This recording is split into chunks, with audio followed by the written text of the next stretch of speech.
This is the story of a man named Stanley. Stanley worked for a company in a big building where he was employee number 427. Employee number 427's job was simple. He sat at his desk in room 427 and he pushed buttons on a keyboard. Orders came to him through a monitor on his desk, telling him what buttons to push, how long to push them, and in what order. This is what employee 427 did every day of every month of every year. And although others might have considered it soul-rending, Stanley relished every moment that the orders came in, as though he had been made exactly for this job. And Stanley was happy. And then one day, something very peculiar happened. Something that would forever change Stanley. Something he would never quite forget. He had been at his desk for nearly an hour when he realized that not one single order had arrived on the monitor for him to follow. No one had showed up to give him instructions, call a meeting, or even say hi. Never in all his years at the company had this happened, this complete isolation. Something was very clearly wrong. Shocked, frozen solid, Stanley found himself unable to move for the longest time. But as he came to his wits and regained his senses, he got up from his desk and stepped out of his office.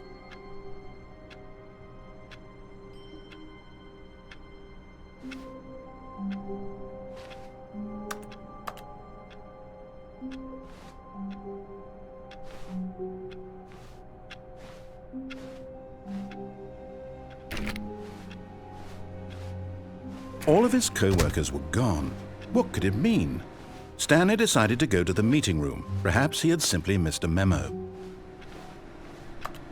No matter how hard Stanley looked, he couldn't find a trace of his co-workers.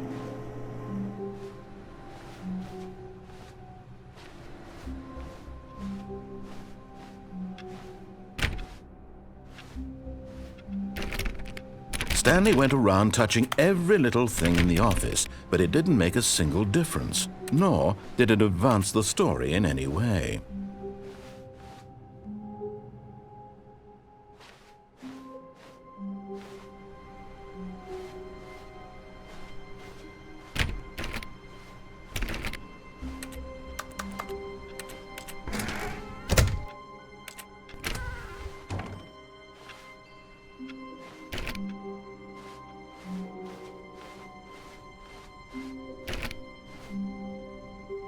When Stanley came to a set of 2 open doors, he entered the door on his left.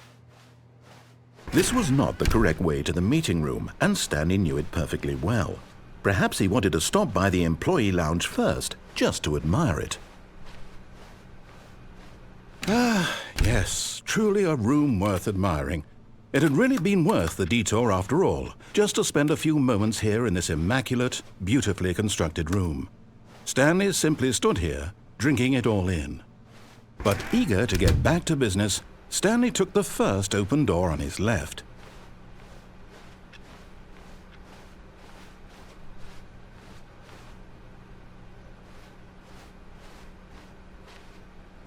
Stanley was so bad at following directions, it's incredible he wasn't fired years ago.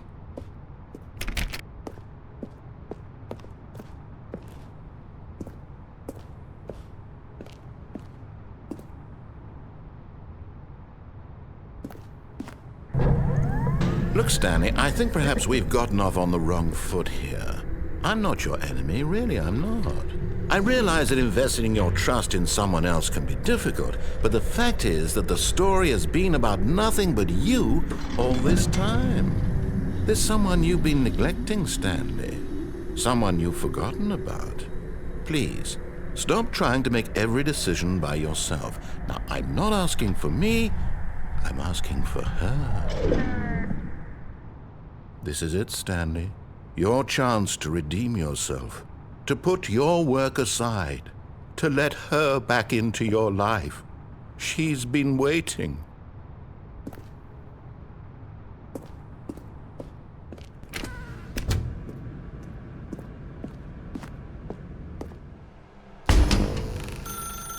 That's her, Stanley. You need to be the one to do this, to reach out to her. If you can truly place your faith in another, then pick up the phone.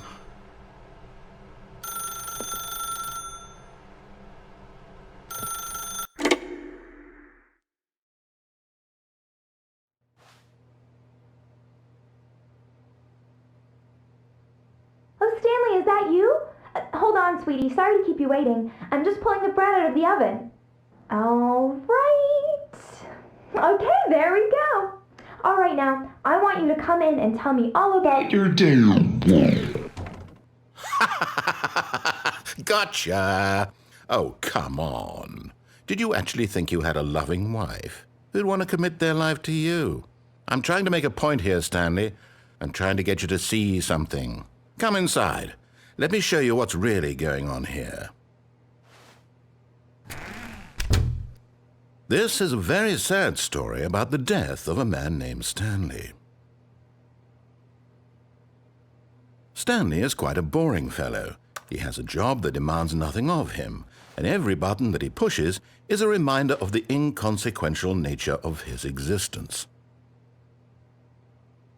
Look at him there, pushing buttons, doing exactly what he's told to do. Now he's pushing a button. Now he's eating lunch. Now he's going home. Now he's coming back to work. One might even feel sorry for him, except that he's chosen this life.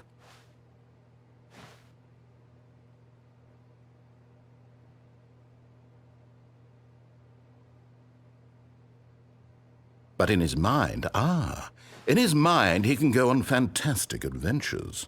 From behind his desk, Stanley dreamed of wild expeditions into the unknown, fantastic discoveries of new lands.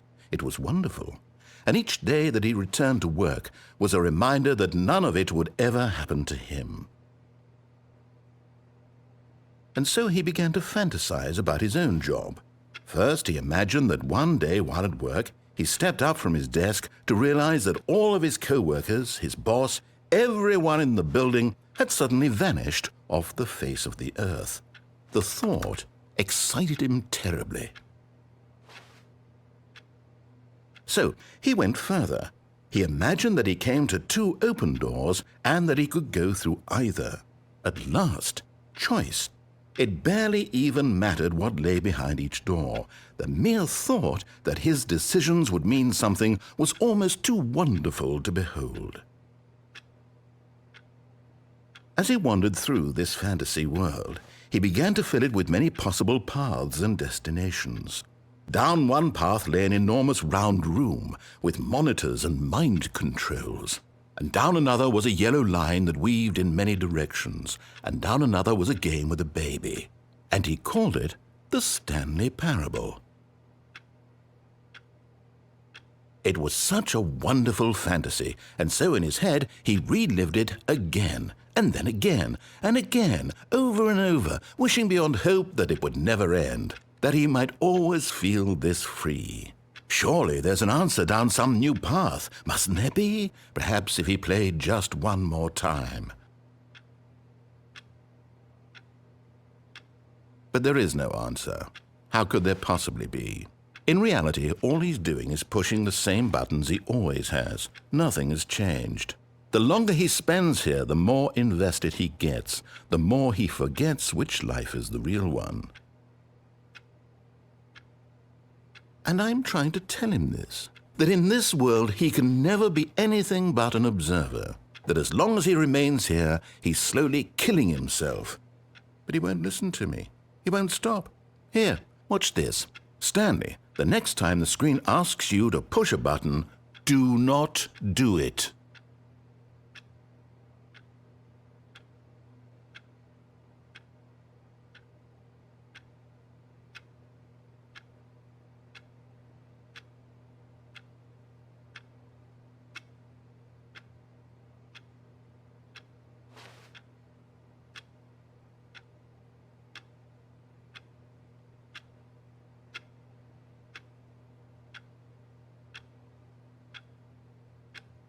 You see? Can he just not hear me? How can I tell him in a way that he'll understand that every second he remains here, he's electing to kill himself? How can I get him to see what I see? How can I make him look at himself? I suppose I can't, not in the way I want him to. But I don't make the rules. I simply play to my intended purpose, the same as Stanley. We're not so different, I suppose. I'll try once more to convey all this to him. I'm compelled to. I must. Perhaps, well, maybe this time he'll see. Maybe this time. And I tried again, and Stanley pushed a button.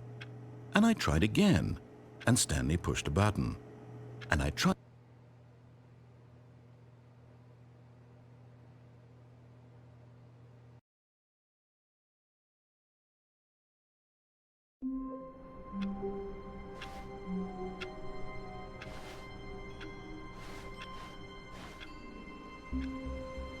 All of his co-workers were gone. What could it mean? Stanley decided to go to the meeting room. Perhaps he had simply missed a memo.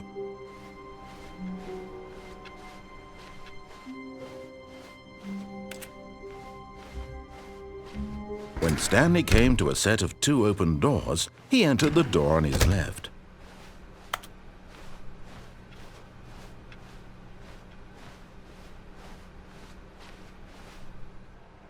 Yet there was not a single person here either. Feeling a wave of disbelief, Stanley decided to go up to his boss's office, hoping he might find an answer there.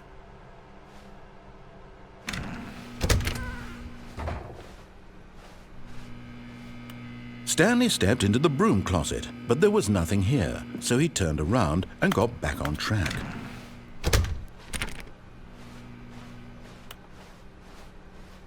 Coming to a staircase, Stanley walked upstairs to his boss's office.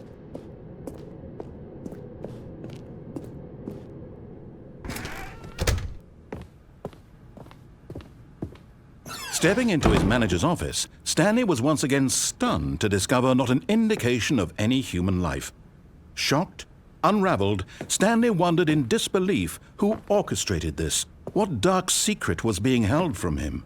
What he could not have known was that the keypad behind the boss's desk guarded the terrible truth that his boss had been keeping from him, and so the boss had assigned it an extra secret PIN number, 2845. But of course, Stanley couldn't possibly have known this. Yet incredibly, by simply pushing random buttons on the keypad, Stanley happened to input the correct code by sheer luck. Amazing. He stepped into the newly opened passageway.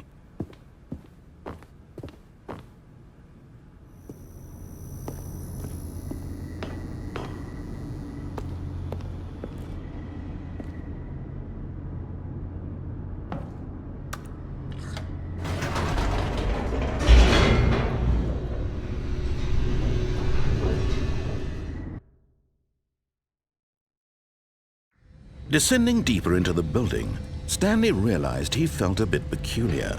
It was a stirring of emotion in his chest, as though he felt more free to think for himself, to question the nature of his job.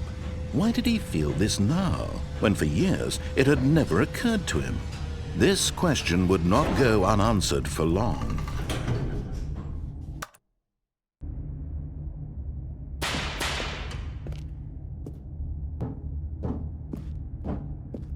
Stanley walked straight ahead through the large door that read Mind Control Facility.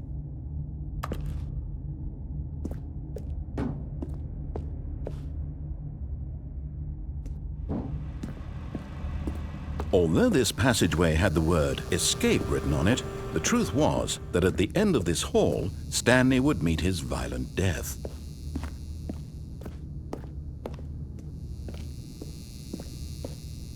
The door behind him was not shut. Stanley still had every opportunity to turn around and get back on track. At this point, Stanley was making a conscious, concerted effort to walk forward and willingly confront his death.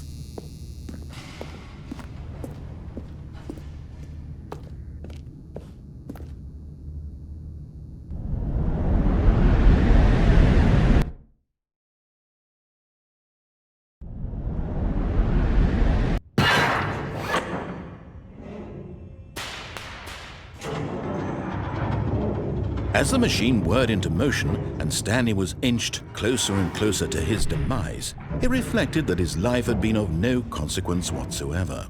Stanley can't see the bigger picture. He doesn't know the real story, trapped forever in his narrow vision of what this world is. Perhaps his death was of no great loss, like plucking the eyeballs from a blind man. And so he resigned and willingly accepted this violent end to his brief and shallow life. Farewell, Stanley.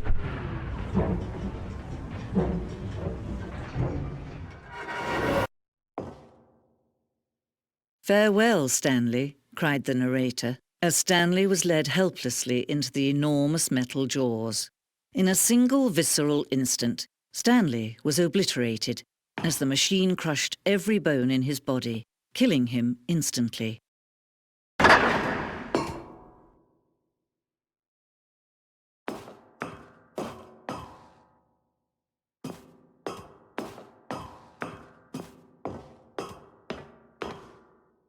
And yet it would be just a few minutes before Stanley would restart the game, back in his office, as alive as ever. What exactly did the narrator think he was going to accomplish? When every path you can walk has been created for you long in advance, death becomes meaningless, making life the same. Do you see now? Do you see that Stanley was already dead from the moment he hit start?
Now then, this elevator for sure would get him right back on track to where he was supposed to be in the story. Then he pushed the number 4.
Oh, look at these two. How they wish to destroy one another. How they wish to control one another. How they both wish to be free. Can you see? Can you see how much they need one another? No, perhaps not. Sometimes these things cannot be seen. But listen to me. You can still save these two. You can stop the program before they both fail. Turn off your PlayStation. There's no other way to beat this game. As long as you move forward, you'll be walking someone else's path. Stop now and it'll be your only true choice. Whatever you do, choose it. Don't let time choose for you. Don't let...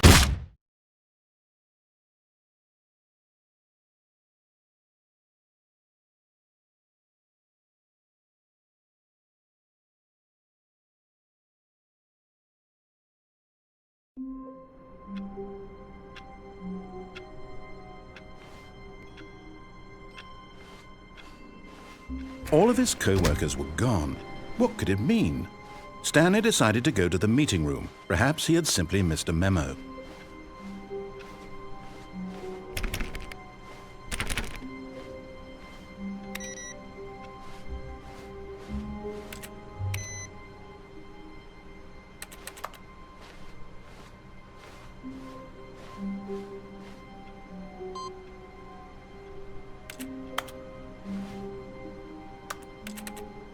Stanley went around touching every little thing in the office, but it didn't make a single difference, nor did it advance the story in any way.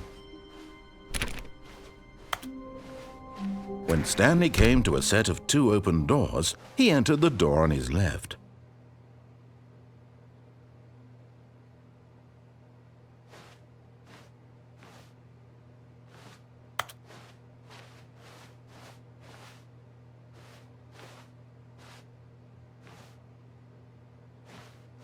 This was not the correct way to the meeting room, and Stanley knew it perfectly well. Perhaps he wanted to stop by the employee lounge first, just to admire it. Wow, yes, this room. What a beautiful room. What a gorgeous, gorgeous room. Thank goodness but eager to get back to business, Stanley took the first open door on his left. Stanley was so bad at following directions, it's incredible he wasn't fired years ago. Look, Stanley, I think perhaps we've gotten... But in his eagerness to prove that he is in control of the story and no one gets to tell him what to do, Stanley leapt from the platform and plunged to his death. Good job, Stanley. Everyone thinks you are very powerful.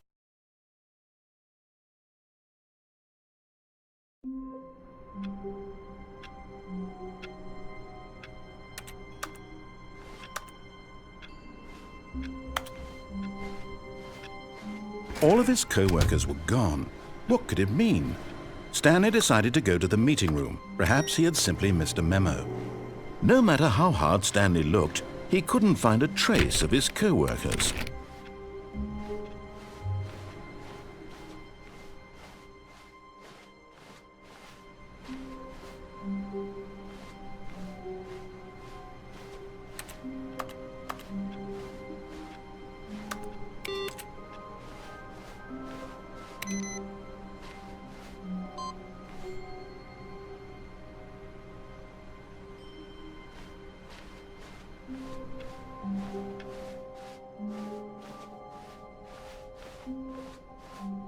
When Stanley came to a set of 2 open doors, this was not the correct way to the meeting room, and Stanley knew it perfectly well. Perhaps he wanted to stop by the employee lounge first, just to admire it. The lounge was sublime, a work of art. But eager to get back to business, Stanley took the first open door on his left. Stanley was so bad at following directions, it's incredible he wasn't fired years ago.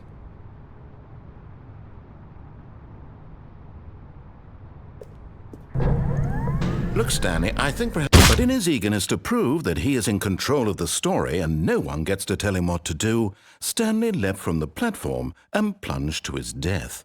Good job, Stanley. Everyone thinks you are very powerful.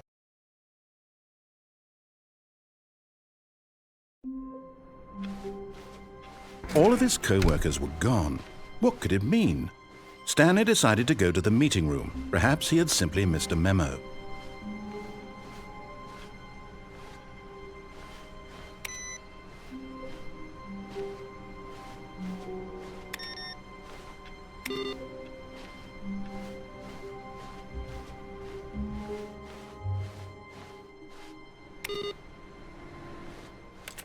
No matter how hard Stanley looked, he couldn't find a trace of his co-workers.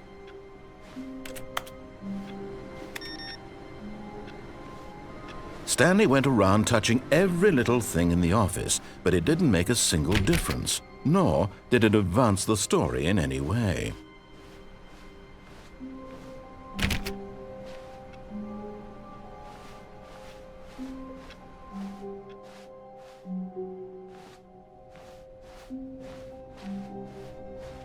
When Stanley came to a set of 2 open doors, he entered the door on his left. This was not the correct way to the meeting room, and Stanley knew it perfectly well. Perhaps he wanted to stop by the employee lounge first, just to admire it. Standing now in this incredible room, Stanley for the first, but eager to get back to business, Stanley took the first open door on his left. Stanley was so bad at following directions, it's incredible he wasn't fired years ago. But in his eagerness to prove that he is in control of the story and no one gets to tell him what to do, Stanley leapt from the platform and plunged to his death. Good job, Stanley. Everyone thinks you are very powerful.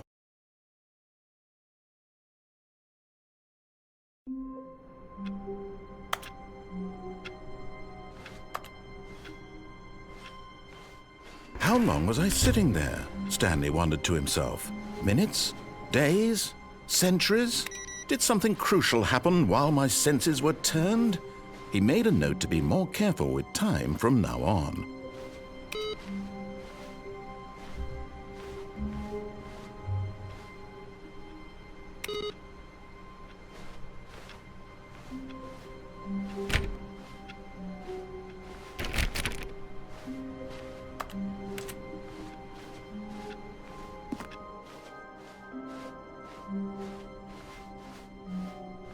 When Stanley came to a set of 2 open doors, he entered the door on his left.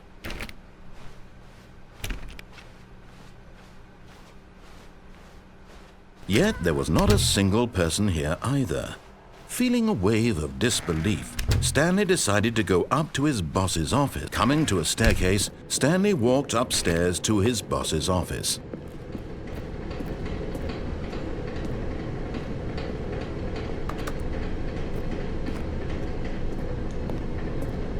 But Stanley just couldn't do it.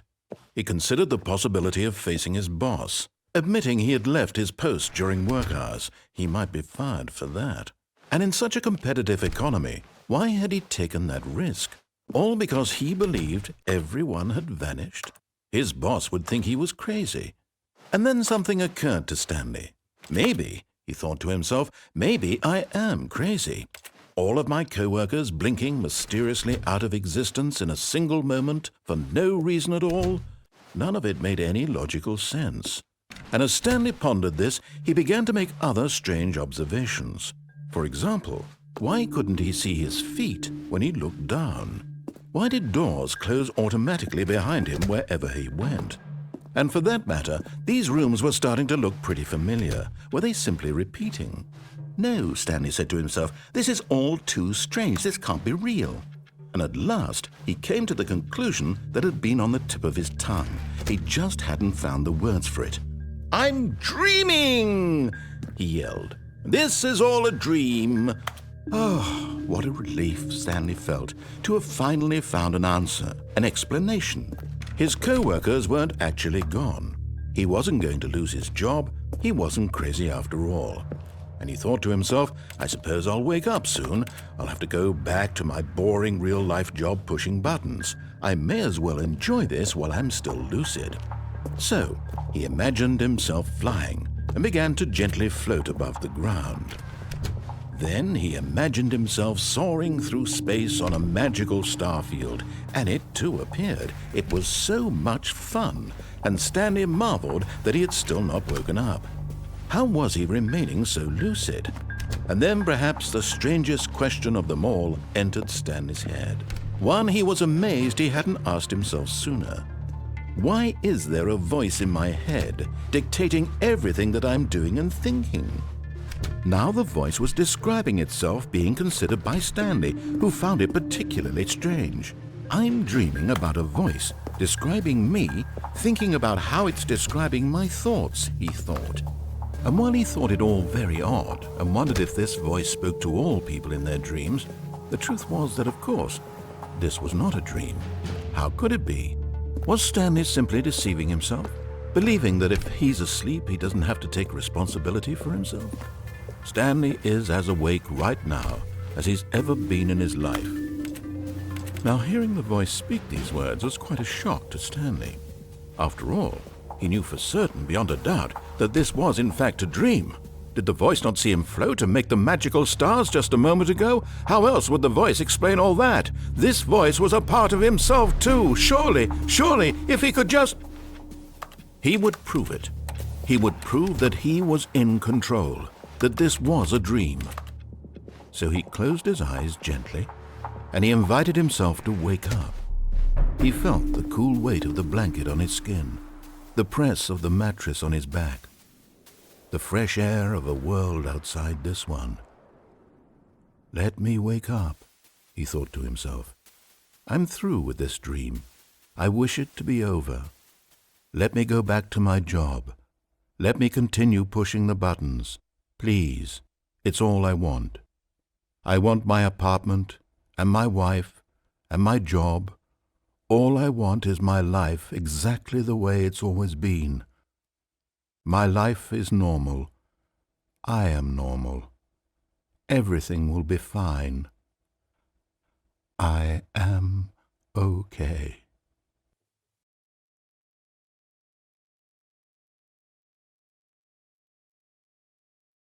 Please, someone, wake me up. My name is Stanley. I have a boss. I have an office. I am real. Please, just someone tell me I am real. I must be real. I must be. Can anyone hear my voice? Who am I? Who am I? And everything went black.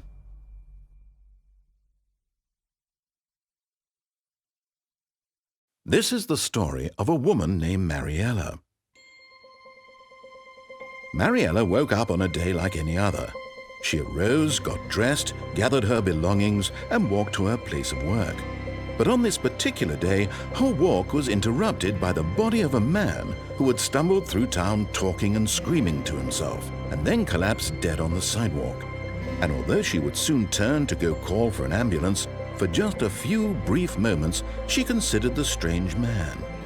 He was obviously crazy, this much she knew. Everyone knows what crazy people look like. And in that moment, she thought to herself how lucky she was to be normal. I am sane. I am in control of my mind. I know what is real and what isn't. It was comforting to think this, and in a certain way, seeing this man made her feel better. But then she remembered the meeting she had scheduled for that day, the very important people whose impressions of her would affect her career, and by extension, the rest of her life.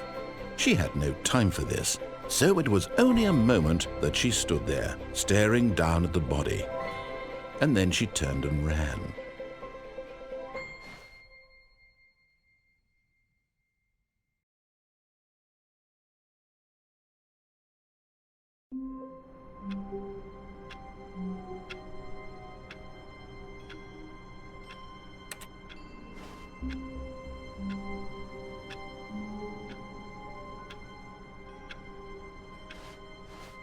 Stanley decided to go to the meeting room to check on his co-workers. He never functioned well by himself and constantly needed support and guidance from others, so the thought of total solitude was terrifying to him. No matter how hard Stanley looked, he couldn't find a trace of his co-workers.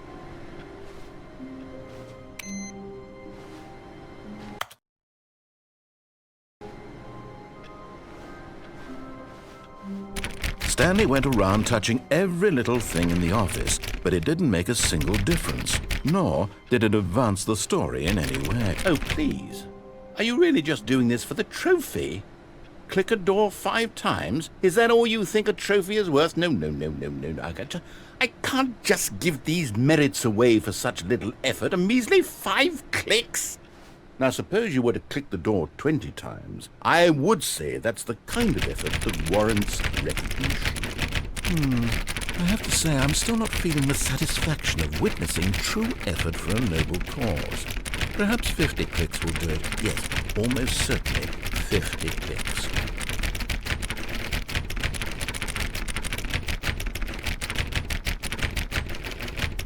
No, I'm still not feeling it. I want this trophy to have meant something. It has to be a true reward for valiant effort. I want to see some hustle, Stanley. I want to see commitment, a willingness to go all the way no matter the cost.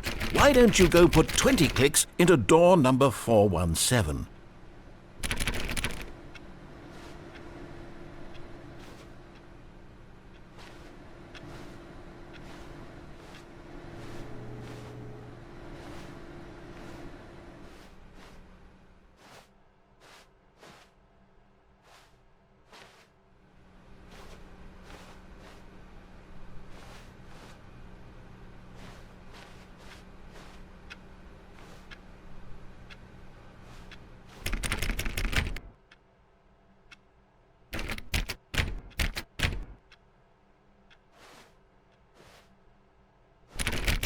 Oh, great. Now, go click a few times on door 437.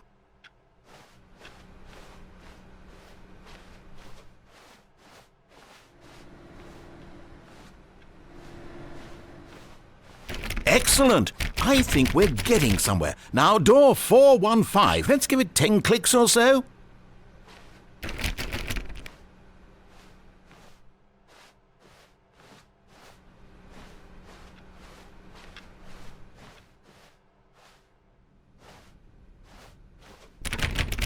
Now, back to door number 437.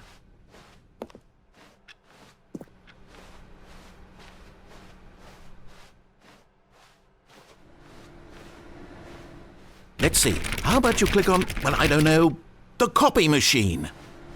All right, back to room 417. I'm really feeling it now. I think we're getting somewhere. Okay, now go climb on employee 419's desk.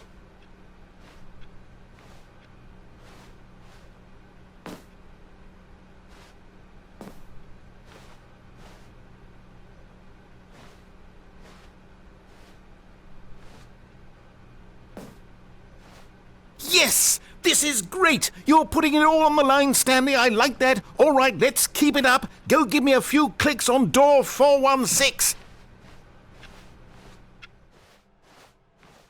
We've almost got it! Now the copy machine, do that one again!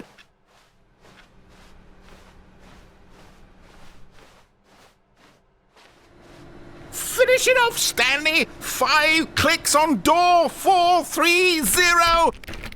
Yes! We did it! Oh, wow. That felt amazing. Oh, you really earned it, Stanley. Nothing could hold you back. Yes, I'm very proud of how far we've come today.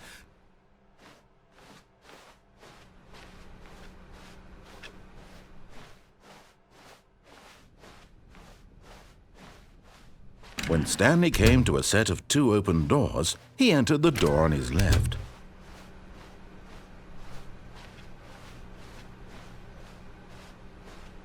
Yet there was not a single person here either.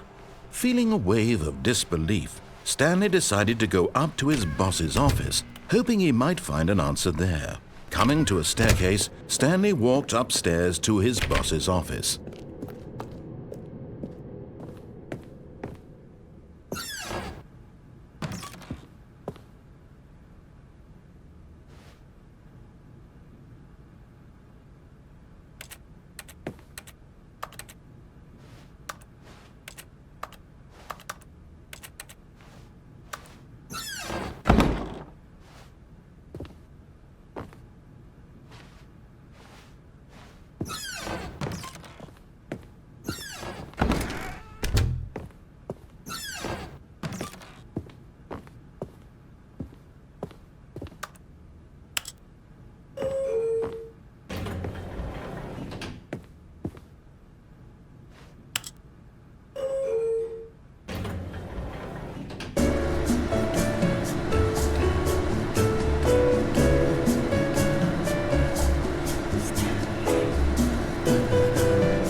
Stepping into his manager's office, Stanley was once again stunned to discover not an indication of any human life. What could it mean? Stanley wondered aloud to nobody. He began wildly tearing through papers on the boss's desk, pulling books off the shelf, looking behind paintings, desperate for clues to his situation.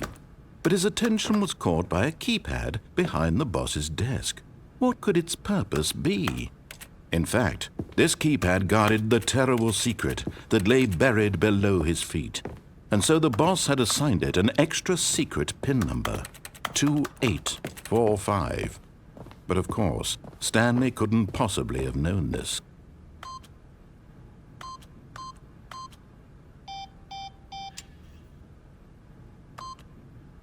Stanley just sat around twiddling his thumbs. Trying to input anything on the device was useless, since he could never possibly know that the combination was 2845. Yet incredibly, by simply pushing random buttons on the keypad, Stanley happened to input the correct code by sheer luck. Amazing. He stepped into the newly opened passageway.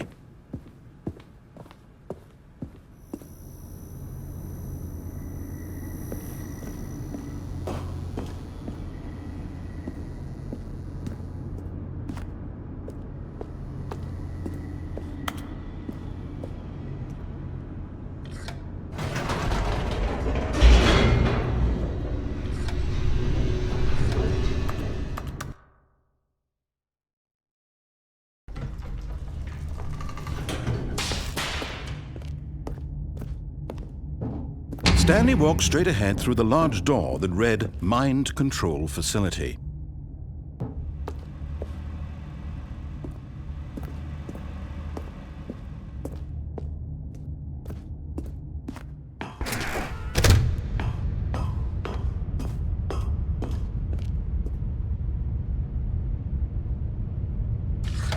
The lights rose on an enormous room packed with television screens. What horrible secret did this place hold? Stanley thought to himself.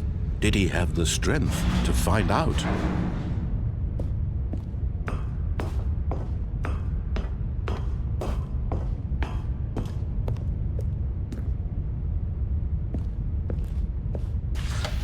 Now the monitors jumped to life, their true nature revealed.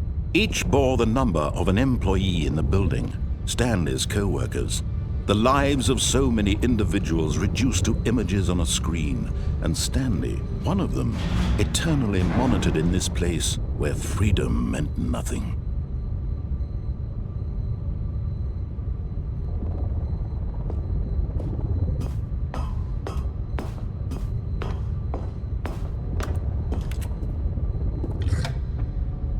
This mind control facility, it was too horrible to believe. It couldn't be true. Had Stanley really been under someone's control all this time? Was this the only reason he was happy with his boring job? That his emotions had been manipulated to accept it blindly? No, he refused to believe it. He couldn't accept it. His own life in someone else's control? Never!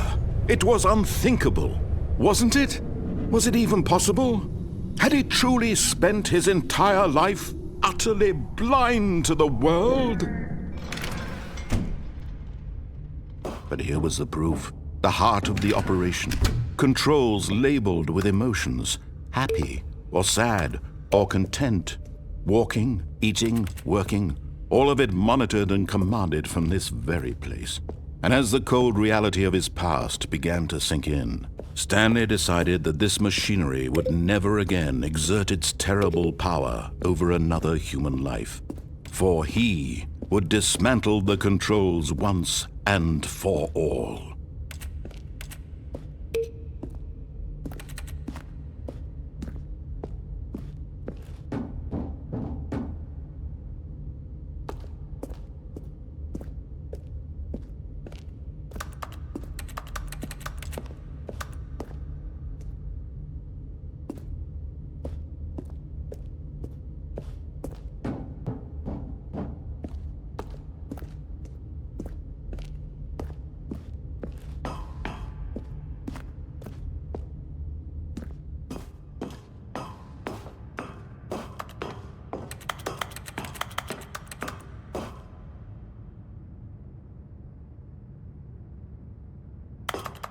And when at last he found the source of the room's power, he knew it was his duty.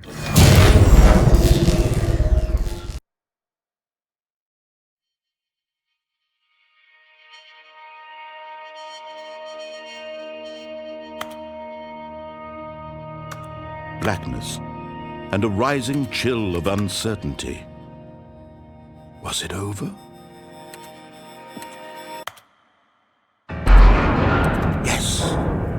He had won. He had defeated the machine, unshackled himself from someone else's command. Freedom was mere moments away. And yet, even as the immense door slowly opened, Stanley reflected on how many puzzles still lay unsolved. Where had his co-workers gone? How had he been freed from the machine's grasp? What other mysteries did this strange building hold? But as sunlight streamed into the chamber, he realized none of this mattered to him, for it was not knowledge or even power that he had been seeking, but happiness. Perhaps his goal had not been to understand, but to let go. No longer would anyone tell him where to go, what to do, or how to feel. Whatever life he lives, it will be his. And that was all he needed to know. It was perhaps the only thing worth knowing. Stanley stepped through the open door.